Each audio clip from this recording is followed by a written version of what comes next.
प्यारे बच्चों, आज हम देखेंगे क्लास 12 फिजिक्स के किताब से आपके लघुत्तरीय और दीर्घोत्तरीय, यानी ये लघुत्तरीय में भी आपके प्रश्न फंस सकते हैं और दीर्घोत्तरीय में भी फंस सकते हैं ये प्रश्न। तो इन प्रश्नों पे आप गौर कीजिएगा, इन प्रश्नों को सबसे पहले तैयार कर लीजिएगा, जिससे कि आपका जो मेन टॉपिक है वो पूरा हो जाए। इसके बाद फिर अलग से अपना नॉलेज बढ़ाते रहिएगा या अलग से प्रश्न तैयार करते रहिएगा।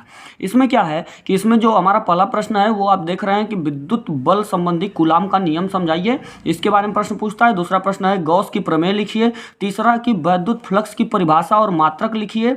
वैद्युत क्षेत्र की तीव्रता को परिभाषित कीजिए।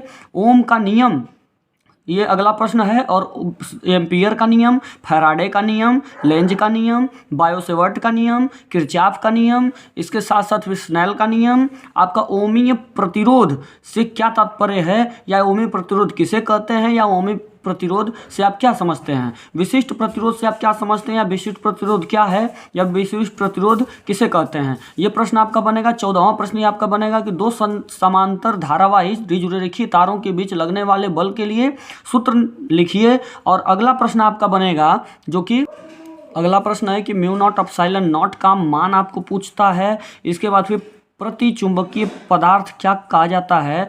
और देखिए, एक प्रतिचुंबकीय पदार्थ होता है, एक अनुचुंबकीय पदार्थ होता है। तो इसमें आप जो प्रतिचुंबकीय पदार्थ होता है, अनुचुंबकीय पदार्थ होता है, दोनों के प्रति आप पढ़ लीजिएगा। एक आकर्षित करते हैं और एक इसके विरोध में काम करता है। तो इस तरीके से आप तैयार कर लीजिएगा। स्वप्रेरण और जो होता है तो इसके बारे में आप पढ़ लीजिएगा। ये स्वप्रेरण से क्या समझते हैं, स्वप्रेरण किसे कहते हैं। और आपका 18वां प्रश्न जो है वो आपका है कि प्रत्यावर्ती धारा के शिखर का मान से आप क्या समझते हैं, यानी जो प्रत्यावर्ती धारा होती है इसके शिखर का मान क्या होता है, या इससे आप क्या समझते हैं या किसे कहते हैं। तो बच्चों, ये जो प्रश्न आपके हैं वो शॉर्ट और लॉन्ग दोनों से बनते हैं, और इन प्रश्नों को आप तैयार कर लीजिएगा खूब अच्छे तरीके से। पहले आप इन प्रश्नों को तैयार कर लीजिएगा, इसके बाद फिर अलग से प्रश्नों को तैयार करते रहिएगा।